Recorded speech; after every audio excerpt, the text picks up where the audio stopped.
afternoon. This is Saugato. Welcome to RCC. আজ আমার basic English গ্রামারের 7 নম্বর ক্লাস। আগের ক্লাসগুলোতে স্টেপ বাই স্টেপ করে করে আমরা নাউনটা কমপ্লিট করেছি পার্ট অফ স্পিচের। আজ প্রোনাউনটা শুরু করছে।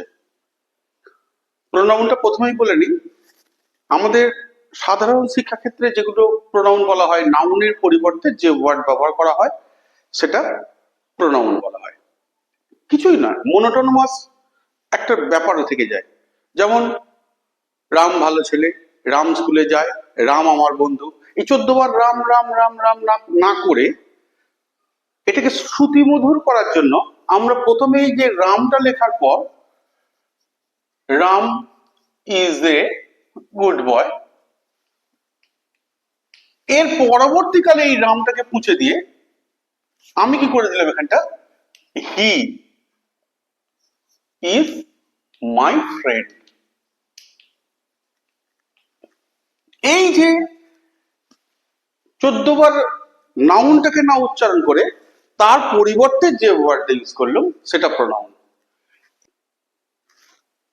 কিন্তু আমরা যেহেতু প্রথম থেকে শিখছি আর স্টেপ বাই স্টেপ ভালো করে শিখছি, এই প্রোনাউনটা কিন্তু অত ছোট জায়গা নয়, এর গভীরতা অনেক।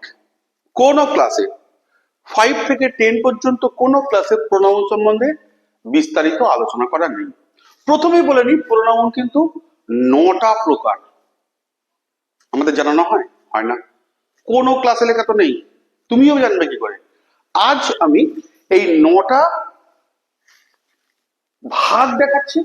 9টা ভাগের মধ্যে আমি 2টো ক্লাস নেব। প্রথম 4টে আজকে আলোচনা করব, পরের দিনকে বাকি 5টাকে আলোচনা করব। আগে তোমরা দেখে নাও এই 9 প্রকারের প্রোনাউন গুলো কি কি। আমি লিখছি, তোমরা কিন্তু খাতা পেন নাও, খাতা পেন বার করে এটাকে টুকে নাও।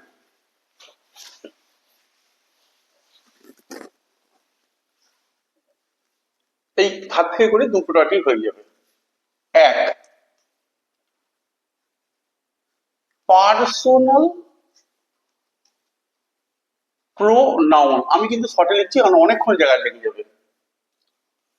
2, POSSESSIVE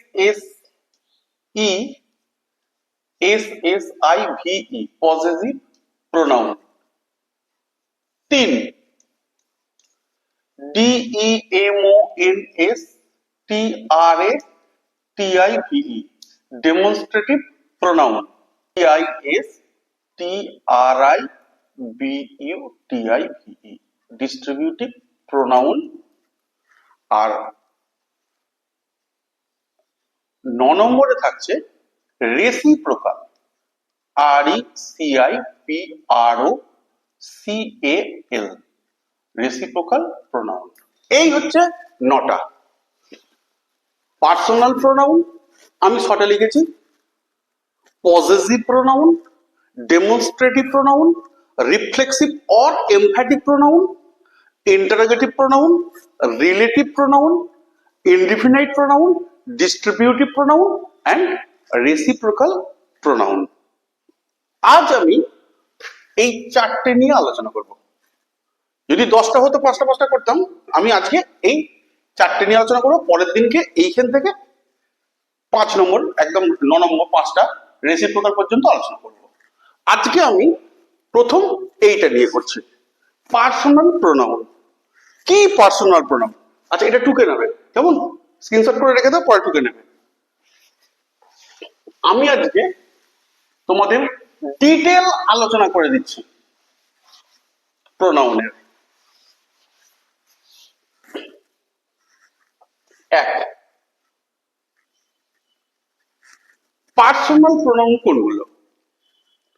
এগুলো হচ্ছে আমরা যে উদাহরণগুলো দিই, অর্থাৎ person, first person, second person, third person, ওই সব ব্যক্তিগুলোর পরিবর্তে যে আমরা ওয়ার্ড ইউজ করছি সেইটাই হচ্ছে আমার পার্সোনাল প্রোনাউন। যেমন ফার্স্ট পার্সনটা কারা কারা থাকছে, আই, উই, আওয়ার, আস, এগুলো। সেকেন্ডে কোনগুলো থাকছে, ইউ, ইওর, সিঙ্গুলার প্লুরাল এগুলো। আর থার্ডে কোনগুলো থাকছে, এইখানে কোনগুলো হচ্ছে ইট, দে, এইগুলো। বাক্যের প্রথমে যে নামগুলো থাকে সেই নামের পরিবর্তে আমরা থাকলে এইগুলোকে ইউজ করে থাকি। এগুলো হচ্ছে আমাদের পার্সোনাল প্রোনাউন। এগুলোই সাধারণত আমরা উদাহরণে আনি, কিন্তু এছাড়া তো দেখালাম আরো 8টা আছে। নামের পরিবর্তে আমরা এগুলোকে ইউজ করে থাকি। সহজে বুঝবো কি করে, আমরা যেগুলো person, first person, second person, third পার্সনের যে সাবজেক্ট গুলোকে রাখি, সেই সাবজেক্টের পরিবর্তে আমরা যে ওয়ার্ডগুলো ইউজ করব সেগুলোকে সব বলবো পার্সোনাল প্রোনাউন। কেমন? এর সিঙ্গুলার প্লুরাল একসঙ্গে আমি দেখিয়ে দিয়েছি। এইবার দেখো 2 নম্বরটা। এবার 2 number positive pronoun, POSSESSIVE, positive pronoun. এটা অধিকার করা বোঝাবে। পজিটিভ প্রোনাউন প্রথমে দুটো কোয়ালিটি লিখে রাখি, এর দুটো ক্লাস থাকে। একটা হচ্ছে পজিটিভ, ভালো করে খেয়াল করবে, এটা পজিটিভ অ্যাডজেক্টিভ। কি বললাম? Positive adjective. আরেকটা থাকছে পজিটিভ, আমি POSS লিখে রেখেছি, এত লিখতে ভালো লাগছে না, শর্টে বুঝিয়ে দিচ্ছে। পজিটিভ অ্যাডজেক্টিভ আর একটা positive pronoun.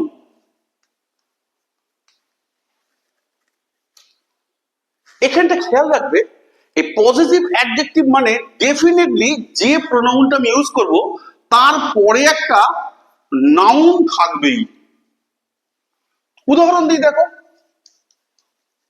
This is my pen.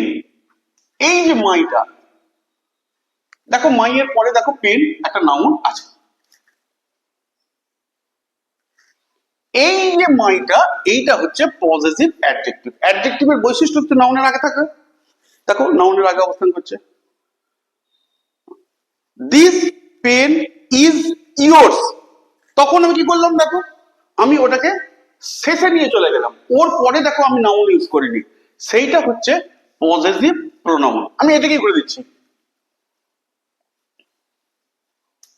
This pen is mine, MINE, এর পরে কখনোই নাউন ইউজ হবে না, কাটা।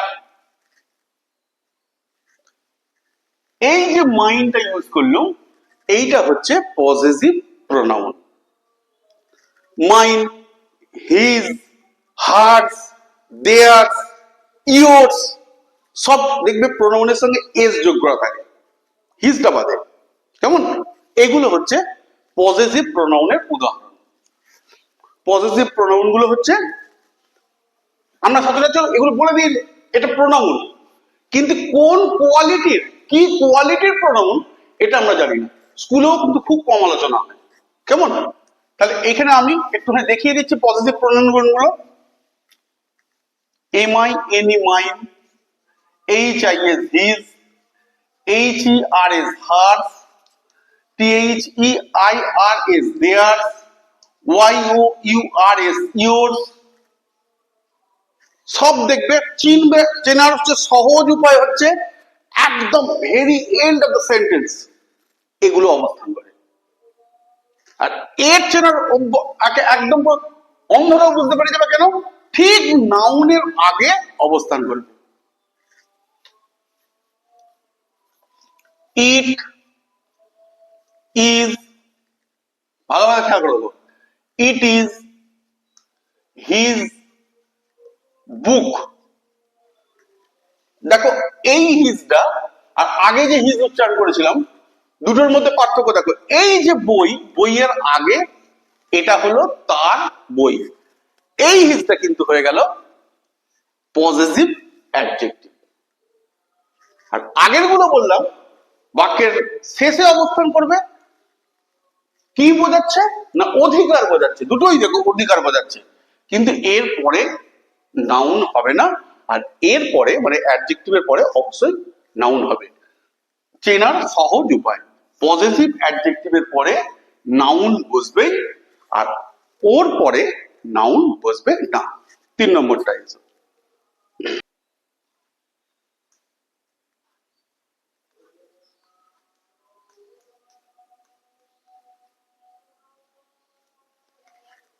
ডেমনস্ট্রেটিভ প্রোনাউন, নির্দেশাত্মক, নির্দেশ করবে, খুব সোজা, এগুলো চিনে রাখো। দিস, দ্যাট, এটার প্লুরাল ফর্ম দিস,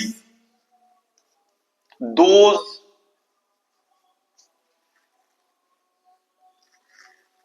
নির্দেশ করবে।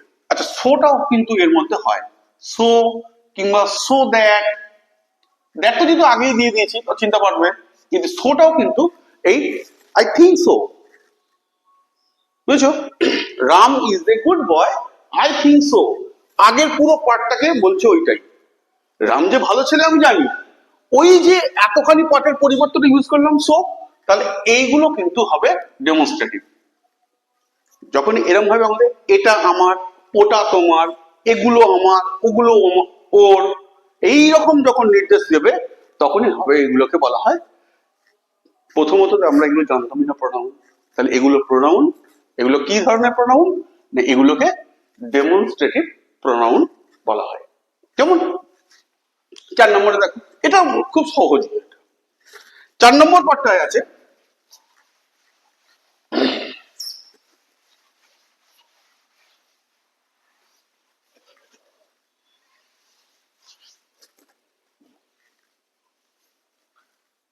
চার নম্বর, রিফ্লেক্সিভ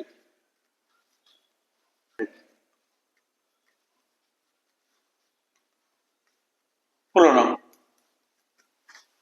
রিফ্লেক্সিভ আর এমফ্যাটিভটা কি? রিফ্লেক্ট মানে প্রতিচ্ছায়া বলে না, এই সাবজেক্টেরই প্রতিচ্ছায়া হচ্ছে অবজেক্ট যখন হবে, এটা ভার থাকলো, এই যখন ঘুরে যখন এ নিজেই অবজেক্টে হয়ে যাবে তখনই সেটা হবে রিফ্লেক্ট। ছবি, নিজের ছবি যখন আয়না দেখতে পায়, জলে দেখা যায়, রিফ্লেক্ট হয় না, এটা হচ্ছে সেইটা। কিরকম একটা উদাহরণ দিলে বুঝতে হবে, এইগুলো চেনার সহজ উপায় হচ্ছে সেলফ যোগা থাকবে, SELF, এই শব্দটা প্রোনাউনের সঙ্গে অ্যাড করা থাকবে, বুঝেছো? যেমন আমি উদাহরণ দিতে রাখো, আমি নিজেকেই দোষ দিয়েছিলাম, আই, কাকে দোষ দিয়েছিলাম? নিজেকে, I blame my self.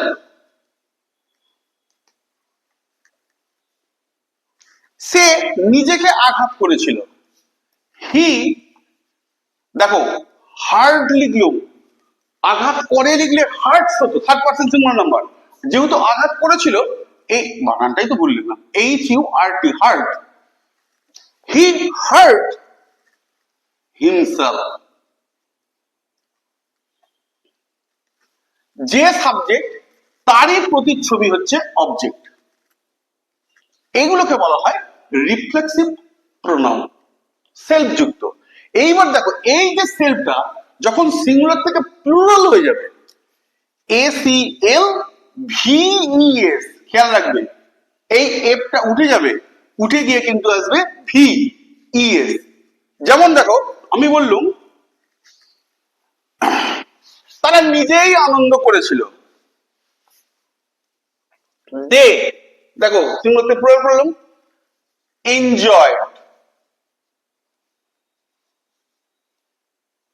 themselves, ACLVES, দেখো ACLVES করলাম, themselves।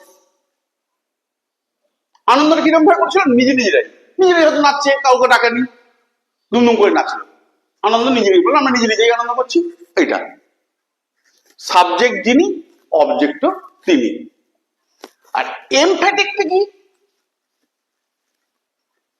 এমফ্যাটিকটা হচ্ছে এই সেলফযুক্ত একটা প্রোনাউন, কিন্তু ওখানে আলাদা অবজেক্ট থাকবে, ভালো করে শোনো, এর অবজেক্ট হবে আলাদা, শুধুমাত্র নিজের কাজটা নিজেই করেছে এইটা জাহির করার জন্য এই সেলফ অথরা ইউজ করবে। যেমন দেখো, আমি বললাম, বাংলাটাকে লিখি তাহলে বুঝতে পারবে, আমি বললাম আমি নিজেই কাজটি করেছি, কাজটা তো করেছে, ডিড দ্য ওয়ার্ক, কিন্তু কাজটা নিজেই এই যে জোর দিয়ে বলছি আর কেউ করেনি, তখন এইটা ব্যাপার করব। যেমন দেখো, I myself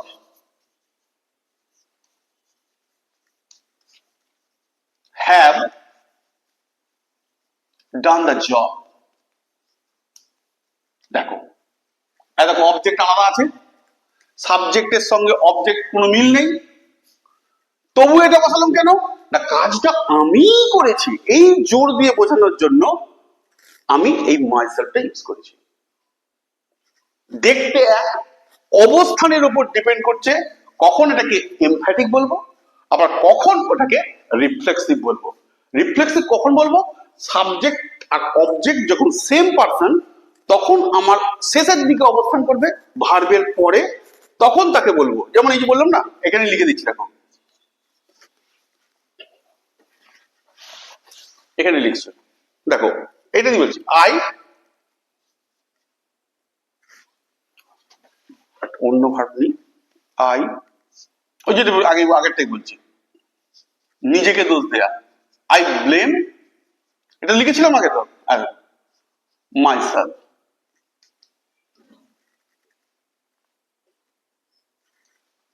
subject object same same. আর এখানে দেখো ঠিক সাবজেক্টের পরে ভার্বের আগে এইটা বসিয়ে দিলাম কেন না কাজটা আমি করেছি বোঝানোর জন্য এই সেলফটাকে ইউজ করেছি। আর এখানে কি শিখলাম? Self, AC L F, self singular, plural যখন হবে, প্লুরাল করতে গেলে এস ই এল, এফটা উঠে গিয়ে ভি ই এস ইউজ করব। তাহলে রিফ্লেক্সিভের ক্ষেত্রে লাস্টে থাকবে, এমফ্যাটিকের ক্ষেত্রে সাবজেক্টের পরেই থাকবে এবং ভার্বের আগে অবস্থান করবে। বুঝে যাও, বারবার দেখবে, ভালো করে বুঝবে, যদি কোনো ডাউট থাকে জানাবে, আমি আবার ক্লিয়ার করে দেবো, কিন্তু জেনে যাও। আমি কেন এটা দেখালাম বললাম না, প্রোনাউন সম্বন্ধে আমাদের খুব কম জানানো হয়, কোনো গ্রামারে এত ডিটেল আলোচনা করা হয় না, স্কুলে তো হয়ই না, সেই জন্য এটা দেখিয়ে দিলাম। পরের দিনকে আমি এর বাকি 5টা নিয়ে আলোচনা করব। আজকের মতো এইটুকুই। আগের ক্লাসগুলোকে দেখতে অবশ্যই সাবস্ক্রাইব করে নেবে, আগের গুলো দেখে নেবে, কারণ আমি শুরু করেছি একেবারে প্রথম থেকে, অ্যালফাবেট। আজ এইটুকু, বাই।